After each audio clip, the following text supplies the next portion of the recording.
video we will be discussing about paracids. So paracids are R C double bond O H.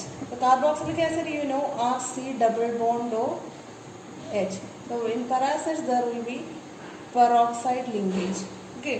So they are very important synthetic reagent for the oxidation of many compounds in organic synthesis. So we will see one by one what are the applications of paracids.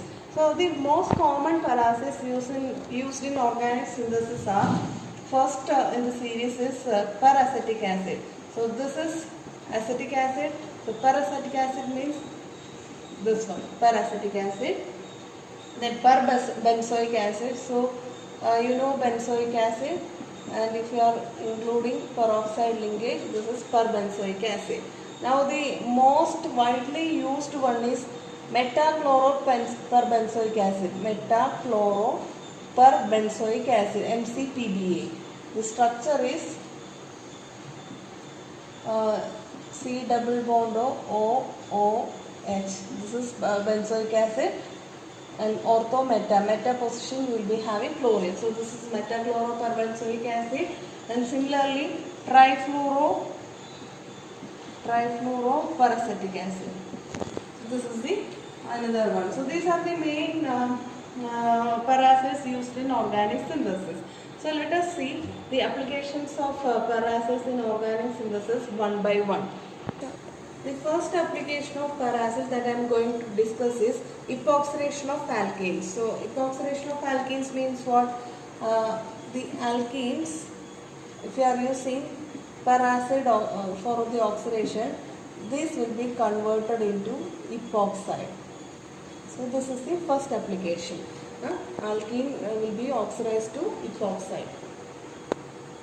So for this transformation, metachloroperbenzoic acid is commonly used. So as I suggested, the structure is metachloroperbenzoic acid structure is C double bond OOH.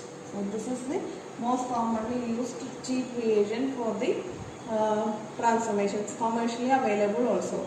So if I am taking an example, I am taking cyclohexene, and if you are using metachloroperbenzoic acid, this cyclohexene will be converted into epoxide.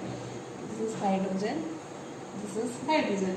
So the byproduct obtained in this reaction will be corresponding, one of the oxygen will be delivered to epoxide, that we will see through the mechanism, and the remaining portion will be as the byproduct. So here the byproduct will be metachlorobenzoic acid. Okay, one oxygen will be delivered to the epoxide ring for the construction of epoxide ring. So the importance of this reaction is that one, this is a stereospecific syn addition. Stereospecific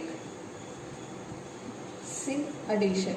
So what does it mean? So the epoxide ring will be delivered from one side. Okay, so that is the stereospecific syn addition.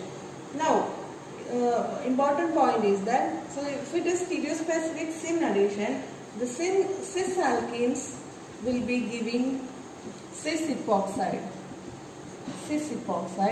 whereas the trans alkene will be giving trans epoxide.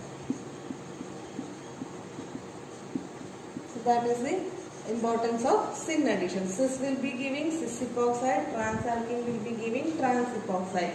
Now for this oxidation, electron-rich alkenes are highly reactive towards this epoxidation, whereas terminal alkenes are less reactive. Terminal alkenes, why it is not that reactive? Terminal alkenes less reactive. Means terminal alkene won't be that electron rich compared to other alkenes. So this carbon is electron rich because of the electron donating alkyl groups, whereas here you have two hydrogens. So this is not that electron rich compared to if you are having C double bond C R. Okay. So this is electron rich alkene, so reactivity will be more for this alkene compared to this terminal alkene. So you have to keep in that for the epoxidation, the alkene should be electron rich in nature. Electron rich alkene reacts at faster rate.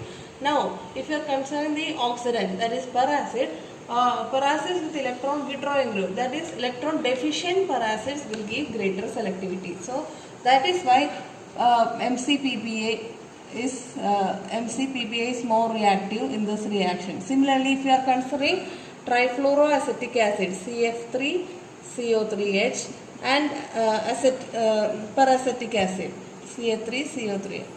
So trifluoroacetic acid and peracetic acid, if you are considering, this acid is having 3 electron withdrawing groups, fluorine. So this will be much more reactive compared to peracetic acid.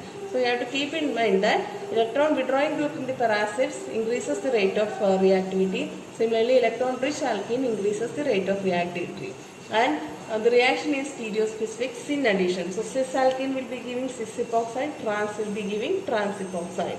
So very particular about the question that will be asking in the CFIR exams. So stereospecificity is very important in such cases. So in order to specify the stereospecific syn addition, I have taken cis alkene, and if you are doing MCPBA epoxidation, you will be getting cis epoxide, where both are alpha bonds pH, okay, below the plane. Or you can write also in this manner beta bonds by showing that both the groups are above the plane. Both are cis epoxide, okay. Both are cis epoxide. Anything you can write.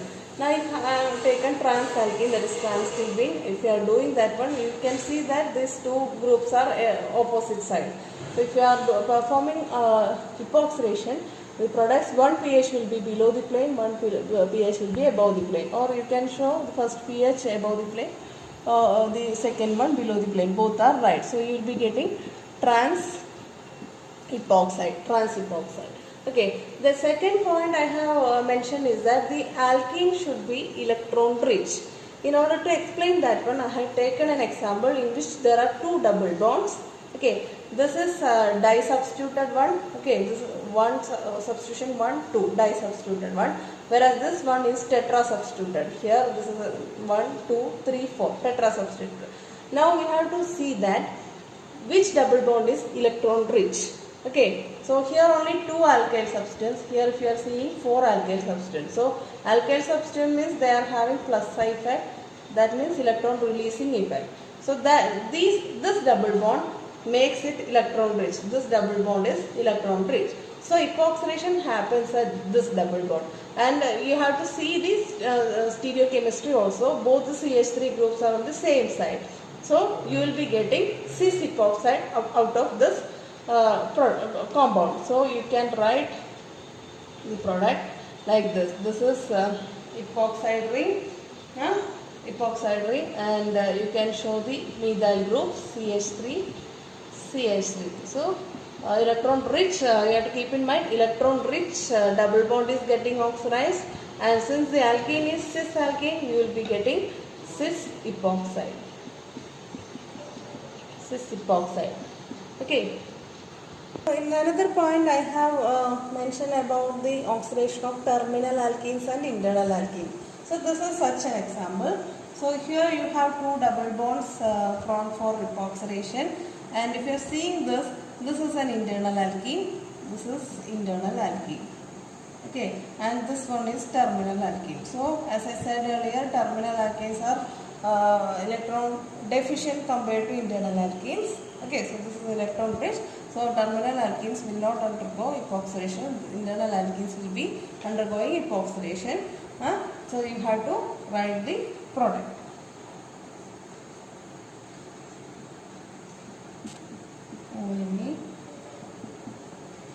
അമ്മ കുറച്ച് പിന്നാലെ. So you can see over here, this internal alkene is not changed, and here, sorry, terminal alkene is not affected, but internal alkene is oxidized. Okay. Next, I have taken a cyclic conformationally rigid system, rigid alkene, norbornene. Okay, so here the reagent approaches from the less hindered side of the double bond. So if you are seeing here, this will be like a book open like this. This is norbornene is like this. Okay, this bond. This is like this. Here you have a bridge compound. So this side, if your reagent is approaching from the endo side, there will be repulsion, steric repulsion. But in the top side, exo side, the repulsion is minimum. So reagent approaches from this side, oxygen is delivered from the exo side. So the product would be, this is the non-bonding system. So product, here this hydrogens I am showing below. In order to show this is an exo product, 95% of the exo product is formed and a very less percentage of endo product is formed in this reaction.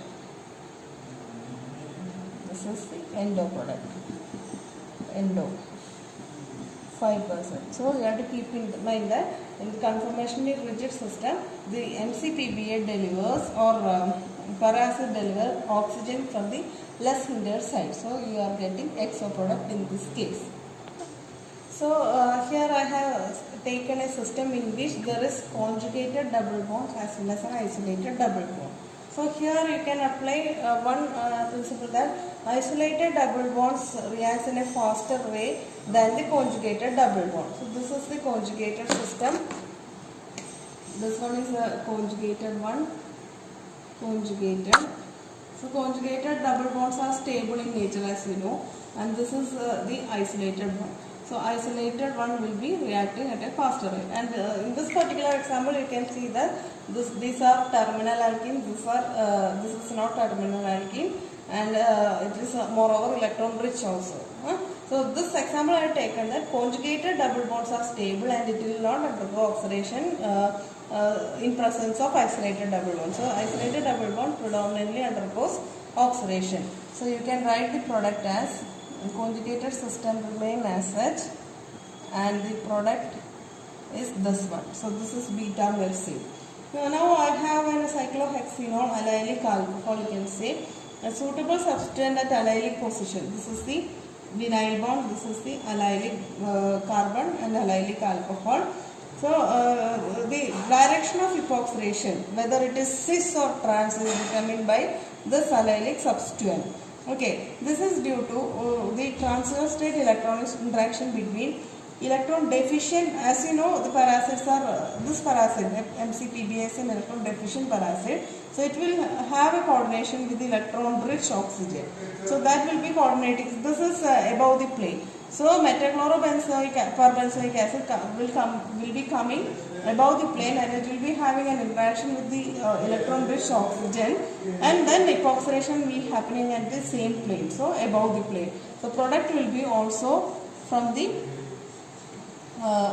top of the plane, because the OH group which is interacting with the electron deficient MCPBA is also above the plane. So this is determining the direction of epoxidation. This is an important example. So now let us see the epoxidation at alpha beta unsaturated carbonyl compounds.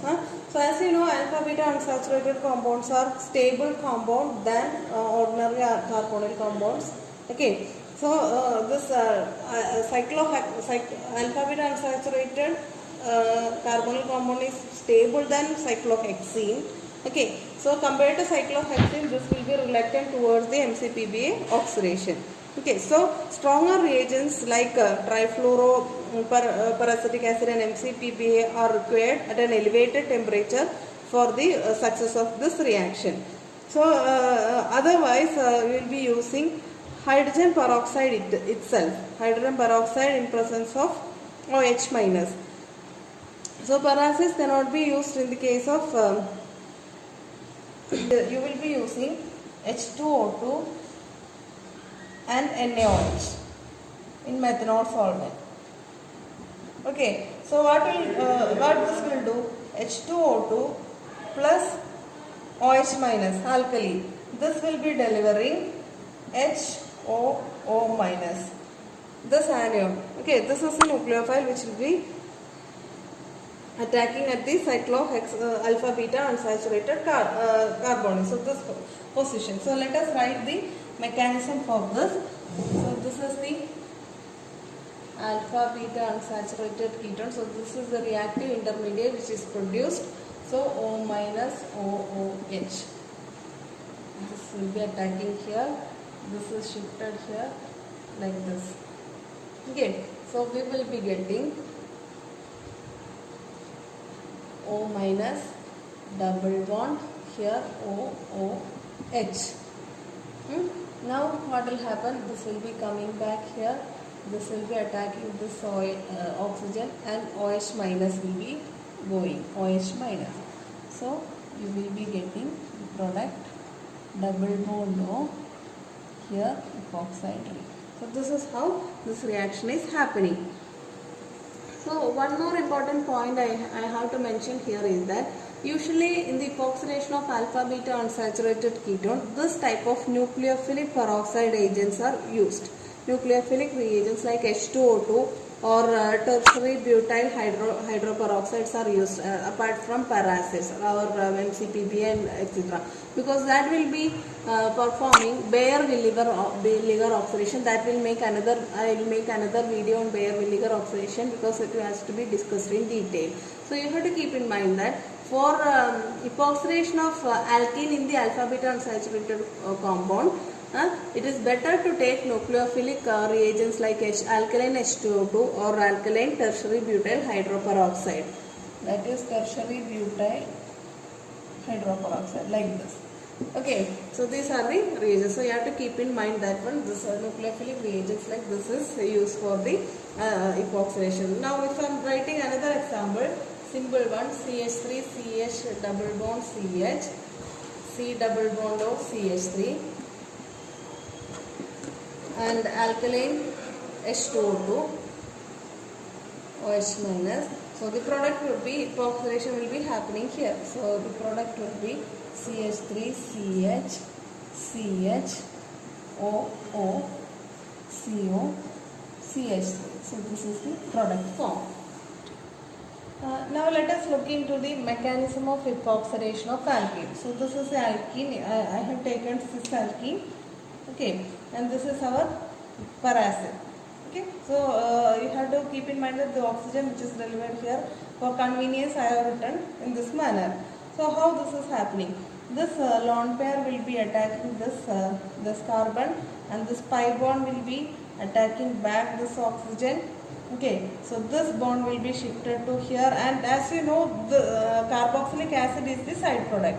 So this will be shifting here. So oxygen will be getting a positive charge, so this will be leaving. So this will be picking up this proton. Okay, so this is how it's happening. So product will be, so if you are seeing here, the oxygen both sides bonds are clean. So R, this will be cis product, right? So R dash, oxygen here, plus here you will be getting R, C, this bond double bond O, here oxygen, this is picking hydrogen from here. So this is the carboxylic acid and this is the cis epoxide. This is how mechanism is happening.